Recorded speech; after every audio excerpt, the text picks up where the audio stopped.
Olá, bora começar o segundo episódio.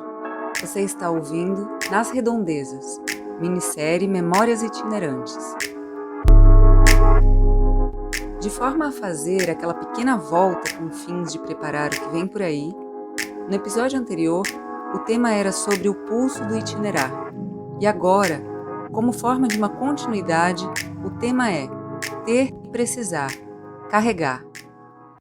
Por isso, se você ainda não ouviu o primeiro episódio e está chegando por aqui, aí, por primeira vez, fique à vontade.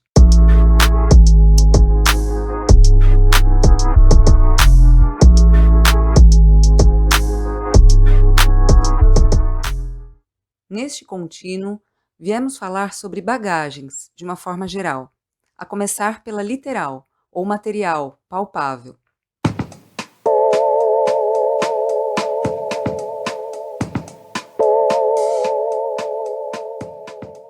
Oi, aqui é a Ângela.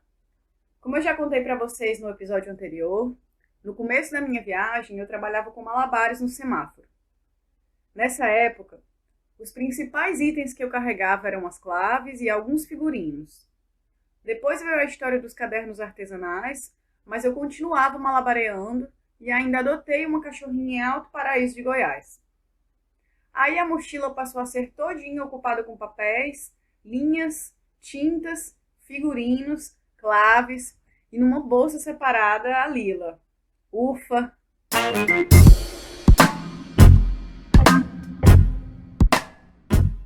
E eu sou a Mariana. Durante o tempo que estive em trânsito, aquilo que eu carregava ia mudando.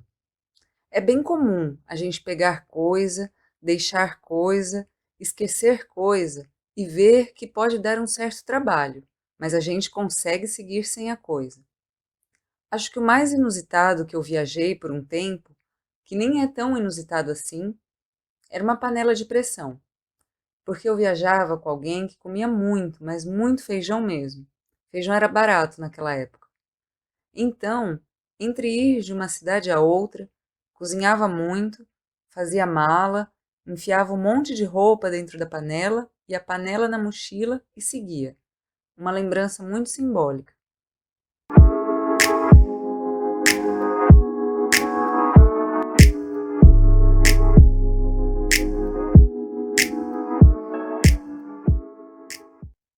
O próprio nome do que carregamos conosco já diz muito por si.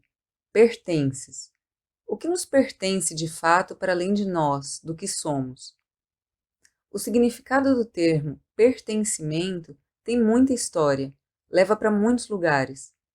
Não há como deixar de mencionar quem tenha, e ainda tem, achado que outra pessoa pertence a si. Pertencer pode ter uma carga muito densa quando esbarra em propriedade ou dependência. Aqui vamos falar dos pertences no entendimento comum. O que você colocaria dentro de uma mochila, seus pertences, para uma viagem sem data de volta definida, sem nenhuma rota muito certa, ainda que se saiba onde se quer chegar, sem recursos para nada turístico e sem alguém para te receber? Para onde iria? O que levaria? É só uma ideia para permitir a imaginação fluir.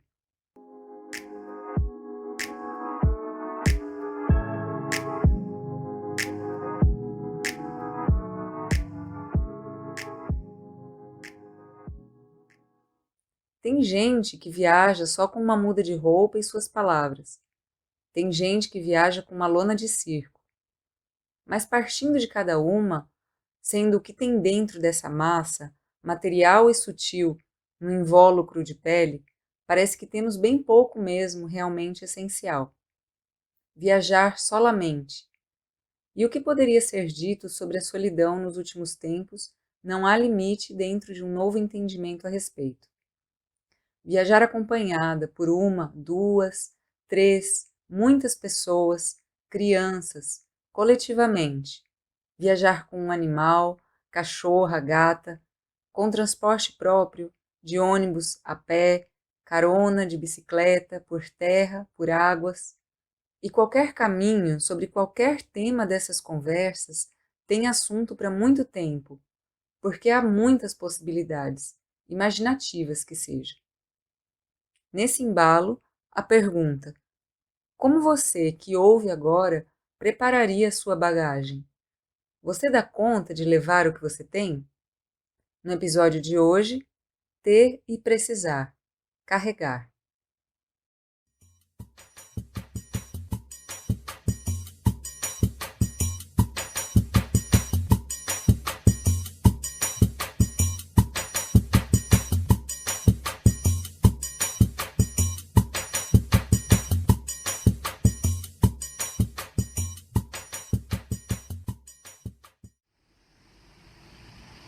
Finalmente o coletivo apontava na esquina.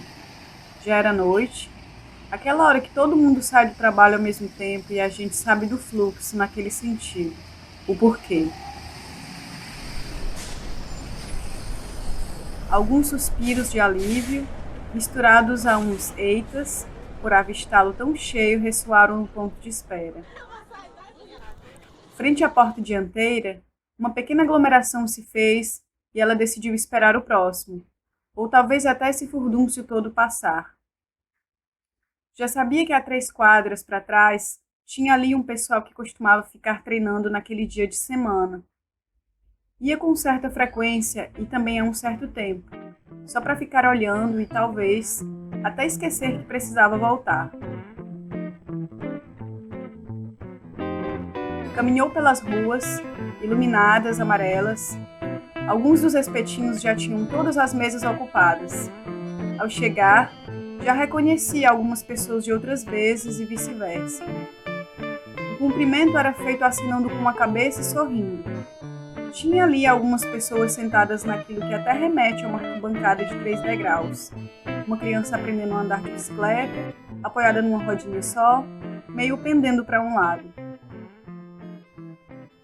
De diferente havia ali uma Kombi, estacionada na beira da praça, e ao mesmo tempo que uma lona circular desenhada de estrelas era aberta no chão, uma dupla se organizava e descarregava extensões, uma mala, caixa de som. Todas ainda tinham o mesmo figurino: camiseta, short e chinelos. Falavam entre si, riam, também junto a quem estava naquele momento à espera.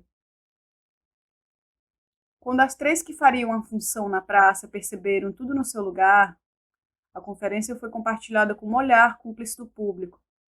Começavam a trocar de roupa, ali mesmo, com as peças direto do cabideiro, cada qual com seu espelho, maquiando-se, e a música animada com tom eletrônico e sanfona já estava.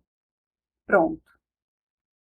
Respeitável plateia, preparem-se para o mais espetaculoso espetáculo da Terra.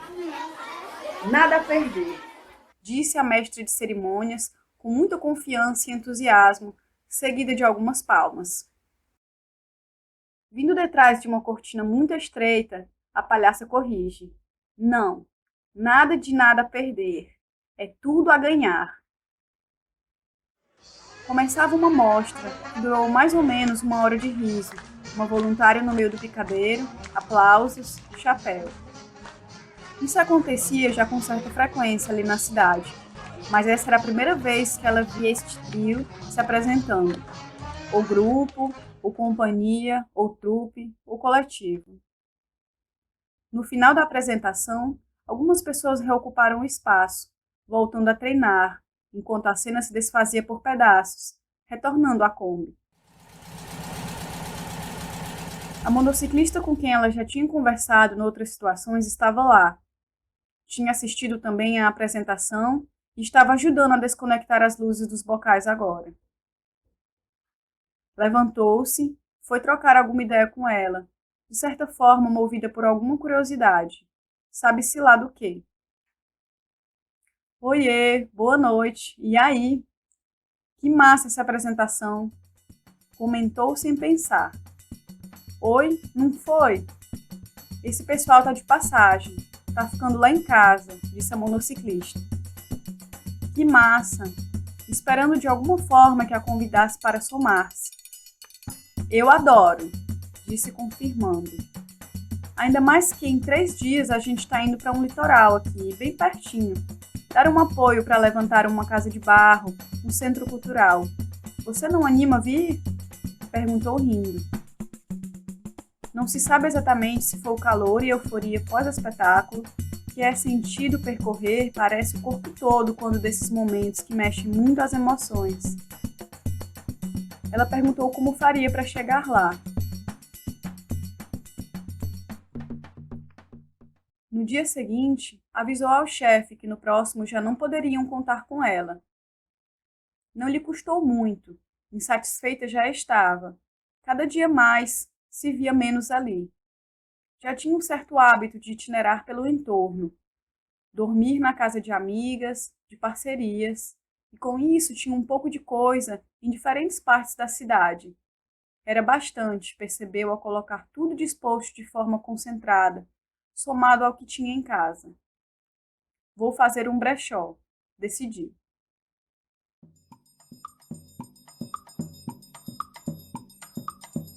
A venda das coisas não rendeu assim tanto dinheiro, mas o suficiente para um primeiro trajeto, comida e itens assim básicos enquanto estivesse na tal casa de barro. E se fosse realmente econômica, para a saída. Também rendeu momentos para rever pessoas que ela não encontrava há tempos, apesar de viverem na mesma rua. E também ter em conta coisas que nem lembrava mais que eram suas e só estavam perdidas por aí.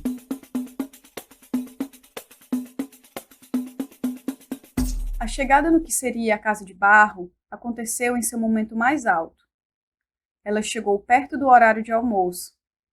Mesmo com o sol a pino, grupos de pessoas não paravam de carregar e pisar barro, e carregar e levantar telha, e encher as estruturas de parede de pau da mata entrelaçada.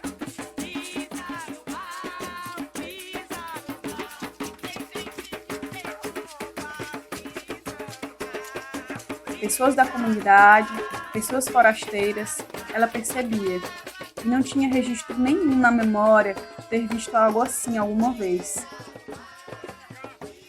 A música também parecia estar acontecendo desde o início, porque já se via unidade entre tudo que estava acontecendo naquele momento.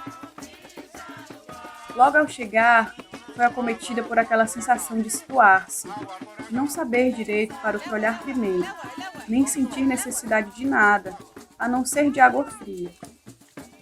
Parada, com a mochila nas costas e a bolsa da barraca na mão, enfim encontrou o olhar da monociclista tocando pandeiro e amassando barro. Dona Dirce abria espaço para colocar o panelão de batata doce cozida sobre a mesa de tábua improvisada.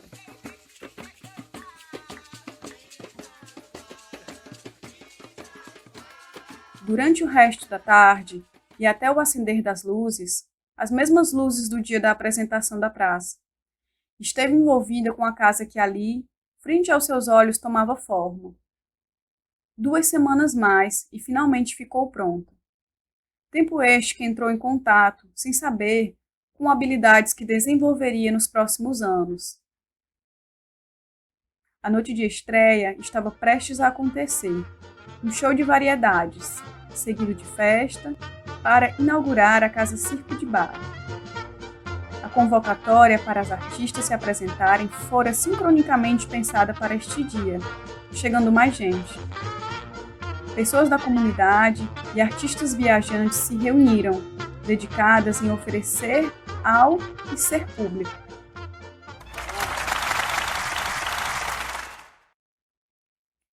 Aquela noite durou muito e carregaria consigo, pelo fechar de ciclo, por saber que ali alguma coisa havia se encerrado e novas começariam, que haveria despedidas, ainda que quisesse ficar mais um pouco.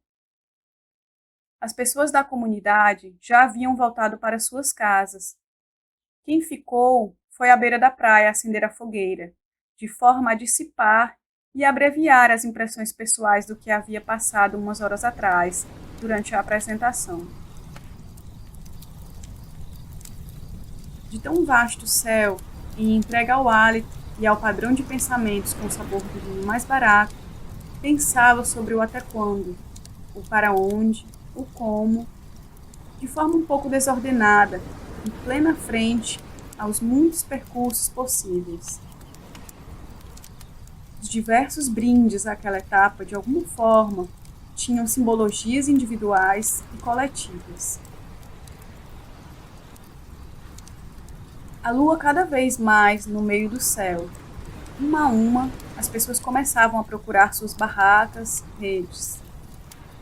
E ela ficou. Estava tranquila alimentando a fogueira, para que não entrasse em estado de brasa. Poderia ficar lá por horas, até que toda a madeira coletada virasse luz, faísca, fumaça e cinza. Uma voz corta o som do fogo. Ainda não te disse bem assim, mas que bom que você veio, disse a monociclista sentada ao seu lado, enquanto tocava seu ombro com movimentos serenos. O olhar de confirmação e o sorriso repercutiu as inquietações e certezas que se passavam. Na manhã seguinte, ainda tendo dormido poucas horas, foi a primeira a despertar. Sentia-se com muita energia vital. Sentia também que aquele tempo havia encerrado, ainda que uma parte de si jurasse que ainda tinha que viver naquele lugar. Desmontou sua barraca, preparou um café coletivo, pensando no quanto é bom acordar e encontrar cheia a garrafa térmica, arrumou sua mochila e achou graça que, embora com a mesma quantidade de coisas, não coubesse tudo de volta desde quando chegou. Algo precisaria ser deixado para ela poder seguir.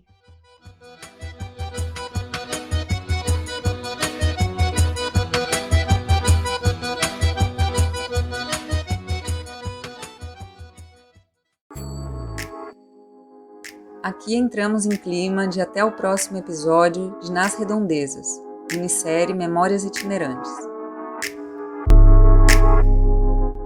A narrativa é baseada em uma coletânea de histórias pré-pandêmicas ouvidas, vividas e criadas. Qualquer semelhança com a realidade é genuína coincidência. Nos acompanhe no Instagram, Nas Redondezas. Este e os demais episódios você escuta no Spotify, Google Podcast e YouTube. Se você se identifica e quer ficar mais para ver onde vai dar, a gente vai adorar saber. Nos encontramos no próximo episódio.